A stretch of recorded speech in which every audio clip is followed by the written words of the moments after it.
thil ka so don che video hian o tika moi nei ni ka April ni som sa kha zakwa som nga paruk ta chon biak in chu ding to mi ding a traffic was in o tu na kapu hi GL Hnamte engei ming pum hi zor lal khil lo Hnamte zor lal ngil lo Hnamte nia tu na kan kom na chan hi chu UPC hmasa ani baka headquarters innei hmasa beran nia ti chuan pu zakam lo na innei tira innei ni khang tik nge ni ti kha innei ni khang tik nge ti kha April ni som sa kha zakwa som nga paruk chuan enge tho tran tho le ti vel khan enge ni ila sa thengem tho tran tho le ti vel adei sa khan enge ila sa thengem tho le din ka sia tho le ni ta to chuan in nei tir tu che kha zakam lo ani baya chuan biak in chu lo thawi eng tiat nge niang biak ali traffic to ka sab cha khate ani le in khom in tam me nei na chuan chu khathau allo khal thapo kha mi chen khat cho di zakam lo hian activity te renti shadu polo khala ti chuan ani le eng hlange a than kha pukam lo khan ala khat na cho di thu vi di do lo vi di ka tra chok so setting at anui de hak thu vin hi don lovin ikatra chu su se ti mo chu la ni mo ki sa tia me a har veo di har sa tia le chu al sala ka ti sim mo le chu na la ni na kha nge ni ka a top na kha malai na shui vo di ti a char top na tel lo vi na ti kan lo in then darin ti kha phal lo ni mo ti chuan ruai ten threm ruai ten threm che serwai mo kan han tam via hong a se sa ei zo tham tu chu tu la ya ge oye be in lo pui ti agrek the oblo tlat chuk lai cha republic vang hi der la dia vai sikul ke chom to tro vai school ke chom to tro to he cho upato ani le vai school ke mo pu so va school niem tu school nge pu so va te kan niem vai school hi pui pu da pon bang fo chi chu lai cho dor pui school te vai school te hol hello manglova ani le eng tikuma nge UPC khani sa kha zakwa somga pali achan chu ring tu baptisma kha do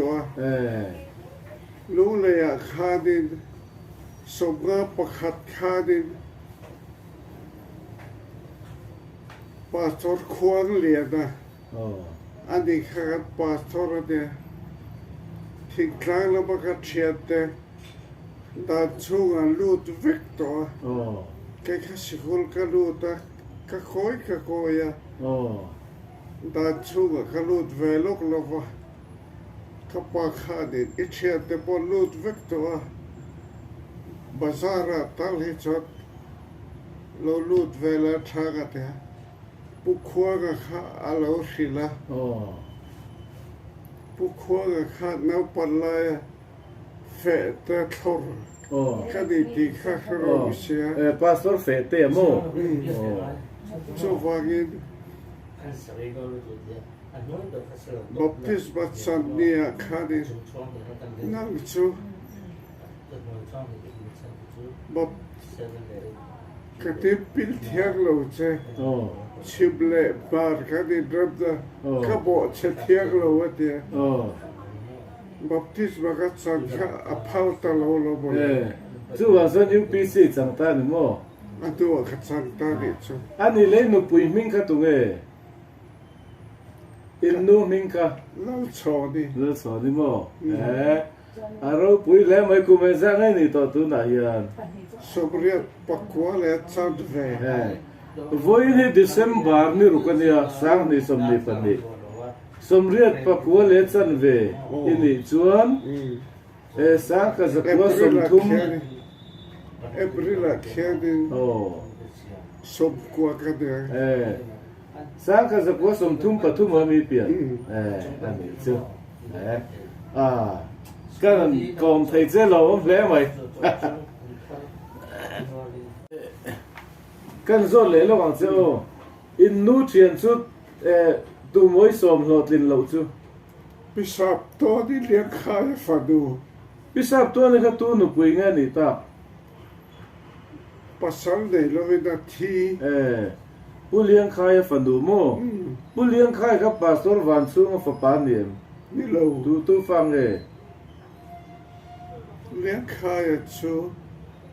Kilai sai to lo pacho kheden.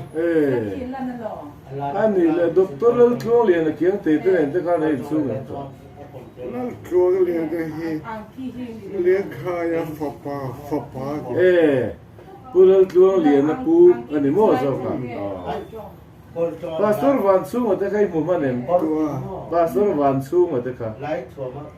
Apo chu ga ko ba se kan ko phalo.